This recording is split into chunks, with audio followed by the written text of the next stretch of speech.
resuelve un problema a la vez.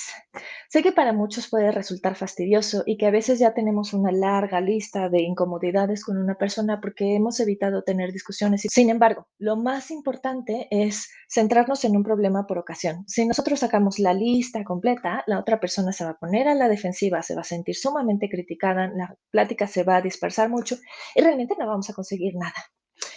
Lo que puedes hacer es, si no estás enfrente de la persona y estás apenas en el proceso de preparar la discusión, puedes hacer esta lista y revisar con cuál de esos temas te gustaría empezar. ¿Cuál de ellos realmente modificaría la relación que estás teniendo con esta persona o te ayudaría a poner un límite o mejoraría la situación más rápidamente? Si esto no es así y la otra persona ya está pidiéndote que hablen de un tema que es muy consistente, entonces empieza por ahí y deja a los demás para después. El segundo tip es no te vayas por las ramas. ¿Cuántas veces te ha pasado que comienzas a discutir por algo que ocurrió ayer o antier y terminas hablando de algo que pasó hace un mes, hace un año o muchísimo más tiempo? O que comienzas hablando acerca de que llegamos tarde al trabajo y luego terminamos hablando del tema de la basura, los platos, los hijos o el perro. Cuando tú te dispersas mucho en la charla, realmente no llegas a ningún punto.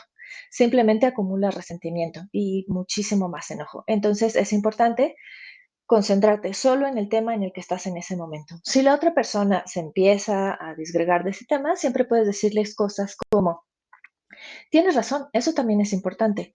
Quisiera arreglarlo, pero en este momento estamos hablando, en este caso, ejemplo, de la puntualidad o de salir a tiempo para ir al trabajo. Lo demás quizás podamos discutirlo en una ocasión posterior.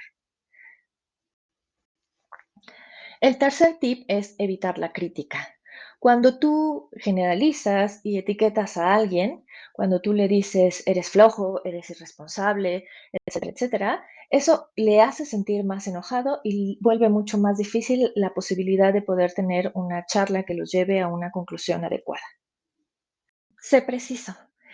En el video anterior, cuando hablábamos de cómo preparar discusiones, decíamos que hay que hacerse una serie de cuestionamientos mucho antes de empezar una discusión en sí.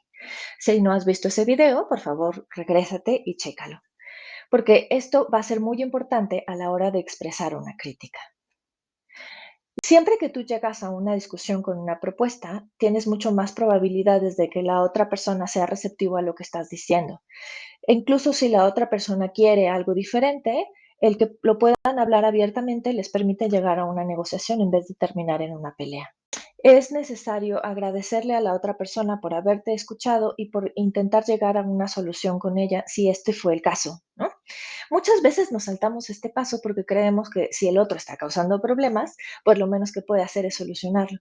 Sin embargo, cuando nosotros tenemos esta actitud mucho más reforzante, es más probable que en futuras discusiones esta persona tenga una posición mucho más abierta. Esta semana llegué 2 veces tarde al trabajo porque salimos 30 minutos después de la hora. Lo cierto es que cuando esto pasa, me siento muy estresado por el tráfico. Además, si no consigo llegar a tiempo, mi jefe me regaña en frente de otras personas y eso me hace sentir profundamente avergonzado. Pienso que quizás tú no te has dado cuenta de lo mucho que me afecta esta situación y de los problemas que podría causarme en el trabajo. Lo cierto es que he pensado bastante en esto y creo que lo mejor, dado que tú puedes entrar más tarde, es que si no estás 15 minutos después de la hora que habíamos acordado de la salida, tal vez sería mejor que yo me fuera. Así yo me evitaría estar estresado y sentirme enojado y tú podrías hacer tus cosas con más tiempo. ¿Qué te parece? Bien, hablemos de los puntos que primero estamos hablando de la conducta. No le estoy diciendo que siempre llegamos tarde o que esto es totalmente por su culpa o que ya no puedo tolerar esa situación. Estoy siendo específico con la conducta que me molesta. En este caso, si se dan cuenta, es muy puntual. 2 veces esta semana llegamos tarde porque salimos 30 minutos después. Eso evita que generalicemos. El siguiente punto importante es expresar nuestras emociones. Como decía, muchas veces decimos, estoy muy enojado o me siento mal, pero quizás no es exactamente la emoción que nos está haciendo sentir frustrados. Es importante tenerlo en cuenta. Y por eso es necesario hacer este proceso de introspección previa. El otro punto es Hablar sobre lo que yo pienso o creo, es decir, la interpretación que estoy teniendo. Esto nos ayuda a evitar la adivinación del pensamiento y a personalizar. Cuando yo le digo a la otra persona, yo pienso o yo creo que, estoy hablando desde mi propia postura, no estoy infiriendo sobre su comportamiento y no le estoy diciendo tú eres de esta manera. Eso hace que la otra persona pueda corregirnos en el caso de que sea así o que nos diga, sí, es verdad, probablemente esto me está pasando a mí. Entonces, lo pone en una actitud mucho más abierta para discutir.